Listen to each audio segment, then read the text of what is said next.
Fred Vasseur confirmed on camera that Ferrari's own strategy decisions cost Lewis Hamilton a podium finish at the final Zandvoort race under the current hosting agreement between Formula One and the Dutch Grand Prix. The team principal did not blame bad luck alone. He pointed directly at execution, the start, the pit stops, and the calls made on the pit wall.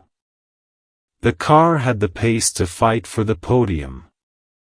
What happened after lights out took that chance away. Hamilton and Charles Leclerc qualified on the third row at a circuit widely regarded as one of the hardest on the calendar to overtake. Hamilton started fifth, with Leclerc alongside him in sixth, forming an all-Ferrari third row behind Lando Norris on pole, George Russell in second, and Kimi Antonelli in third. Despite the grid slot, race pace was genuinely strong. Vasseur later told Sky Sports F1, "The pace was strong, I think at least stronger than Mercedes." That single sentence set up the irony that defined the entire afternoon, a car capable of winning, starting from a position that made winning difficult, and a race that then got harder still. Max Verstappen crashed out on the opening lap at the banked final corner, triggering a red flag before the race had barely started. That incident reshaped the whole complexion of the Grand Prix, removing the home favorite from contention and forcing a second start under different conditions. Vasseur identified this restart as the first of Ferrari's specific problem areas. Speaking to Sky Sports F1, he said, "We had a poor start with Charles on the second start. Leclerc's getaway on the restart allowed Oscar Piastri, running on hard tires, to jump ahead of him."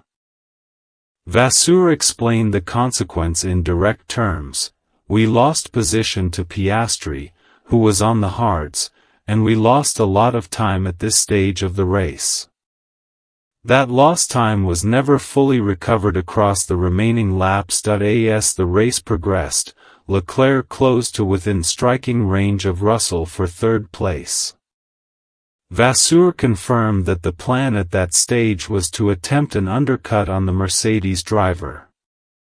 He also confirmed that the team hesitated and did not pull the trigger on that opportunity when the gap was at its smallest.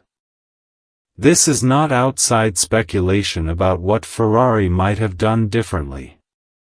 It is Vasseur's own post-race admission, delivered on camera and repeated across multiple outlets in the days that followed the Grand Prix. The tension inside the garage became audible when Hamilton, running on a fresher set of tires, wanted to pass Leclerc on track. Leclerc stayed out for an additional lap beyond what had been planned before finally pitting, which held Hamilton up behind him on aging rubber. Hamilton's frustration came through clearly over team radio. His exact words, now public and widely reported, were, "Great way to waste time, guys. Good job."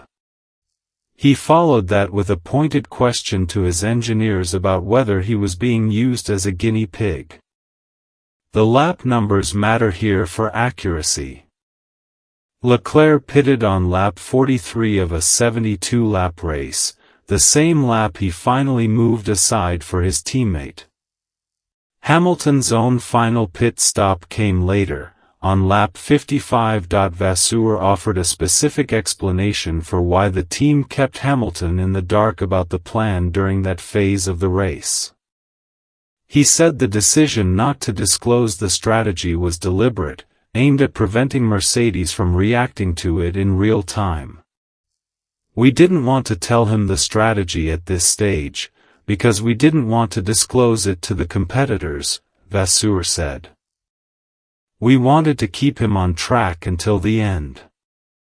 The gamble was straightforward in concept: keep Hamilton out on the same set of tires all the way to the finish, in the hope that he could hold off Antonelli behind him and defend a stronger position than a conventional stop would have delivered.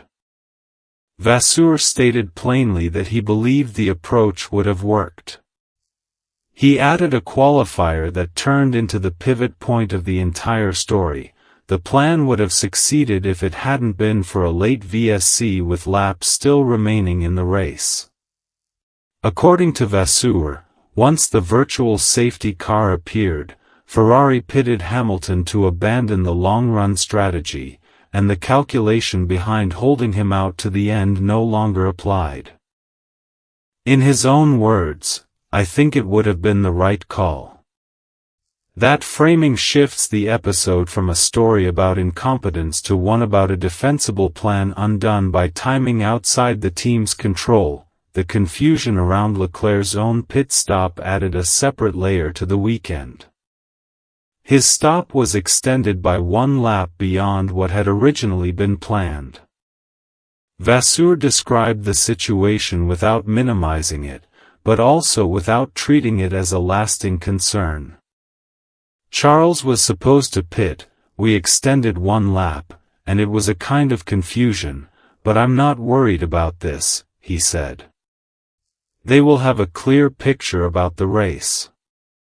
That last line pointed toward the team's post-weekend debrief, where the specific breakdown in communication would be reviewed in detail. Tire compound uncertainty compounded the difficulty of the day, and it was not unique to Ferrari.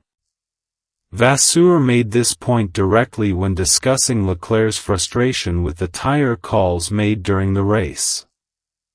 "Charles also was a bit frustrated at one stage about the compound," he said, "but I think everybody was a little bit lost about the compound." He cited Norris as an example.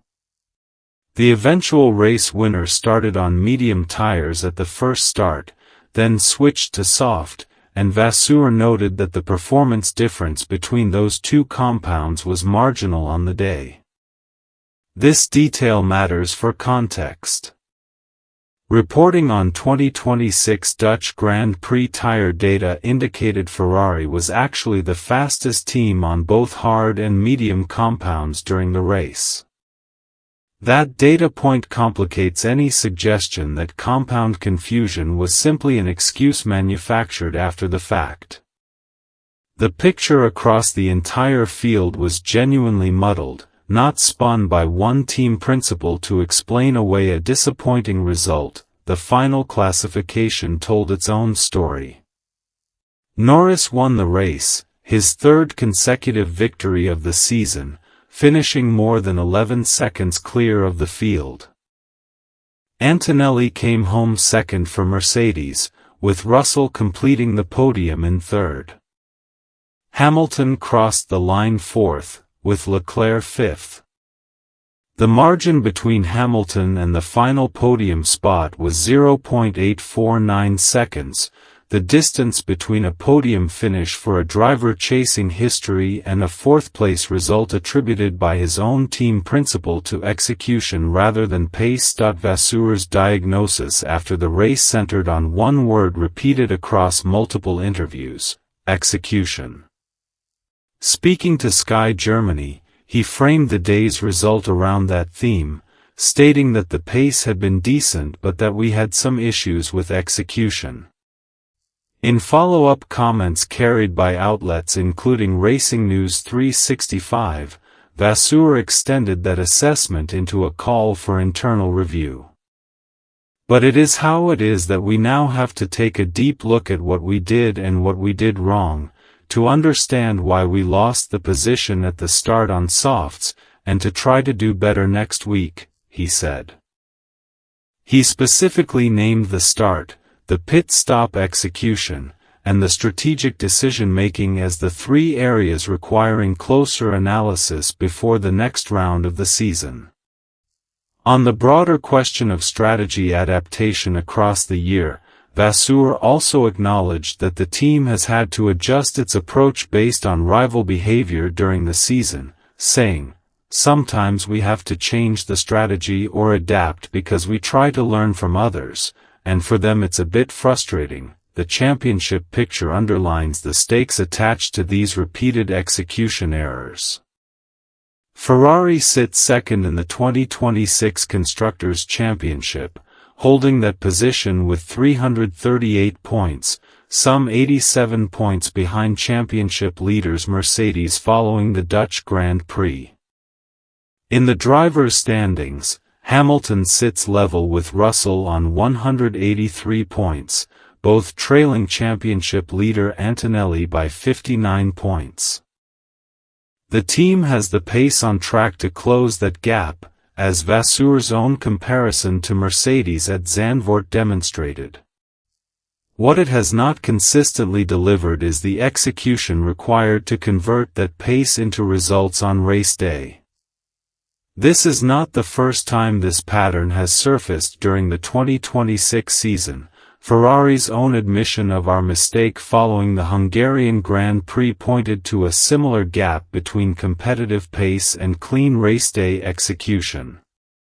With 11 rounds remaining after Zandvoort and a driver in Hamilton still chasing a record-equaling championship, the difference between raw speed and clean execution has become the deciding factor in how the second half of Ferrari's season unfolds.